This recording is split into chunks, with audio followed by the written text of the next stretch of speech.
3 publishers releasing games on 5 different platforms, the Naruto market is more than a little crowded. Ubisoft took its first shot at the franchise last year with the Xbox 360 exclusive Rise of a Ninja.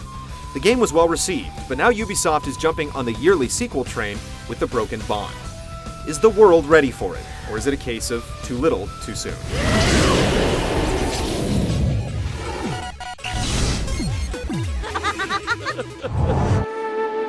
As the title suggests, The Broken Bond covers the second half of the young Naruto storyline, beginning with Orochimaru's attack on Konoha and ending with a climactic showdown between Naruto and Sasuke.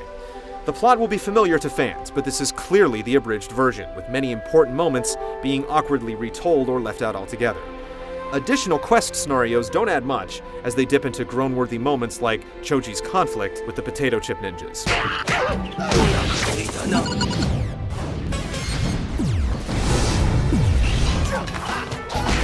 Like Rise of a Ninja before it, The Broken Bond places the action of a fighting game in the context of a mission-based adventure.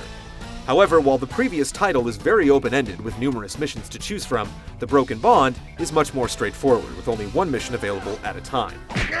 But there are still extra diversions like minigames and wanted contracts to pursue for cash. You'll visit 2 towns and 6 environments full of traps and obstacles to overcome. Each area is linked by tree-hopping minigames that are fun at first, but get old after a couple dozen trips. Environments are also revisited several times and have alternate paths that can only be reopened with specific characters. Retreading can get a bit repetitive, and the final chase to catch Sasuke literally has you covering the same ground 3 times in a row, with different characters. In addition to the story mode, players can also take on the tournament-style fight mode or duke it out with friends locally or online. There are nearly 30 characters to choose from, including Naruto's allies and Orochimaru's cursed squad, but there are also a few notable omissions like Shino and Hinata. Altogether, there's a fair amount of value with the main quest that takes about 12 to 15 hours to complete, and a competent fighting system to keep players brawling after the story's done.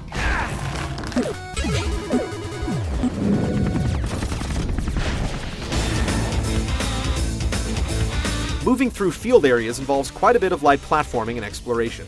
The path is often blocked by ridiculously fast spike blockades, downed bridges, and heavy boulders.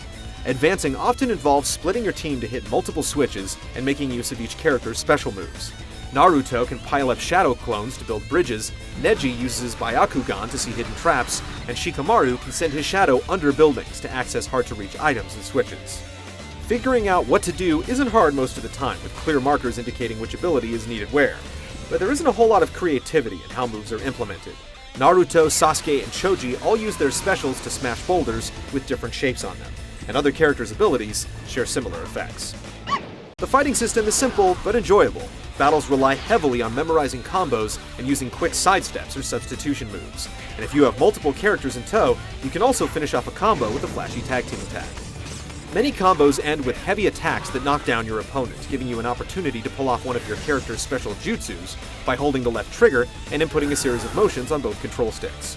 Each signature move then activates a cinematic minigame, with your performance determining the effectiveness of your attack. It isn't the deepest fighter on the block, but you can't button mash your way over a skilled player either.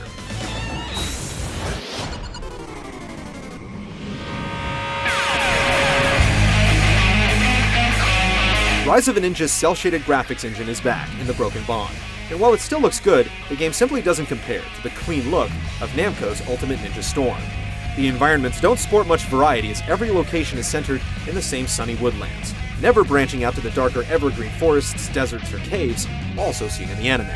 Direct clips from the show have been dropped in favor of showing in-engine cutscenes, but fans of the original Japanese voices will be pleased to know that the alternate audio track is included on the disc this time, instead of requiring a separate download. Naruto. The Broken Bond isn't a huge advancement for the Naruto franchise, but it does a fair job of matching battles and missions with the proper plot points.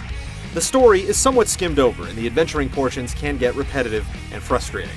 The fighting system isn't bad though, and if you're looking to throw down with the Naruto cast online, Broken Bond is certainly your best bet.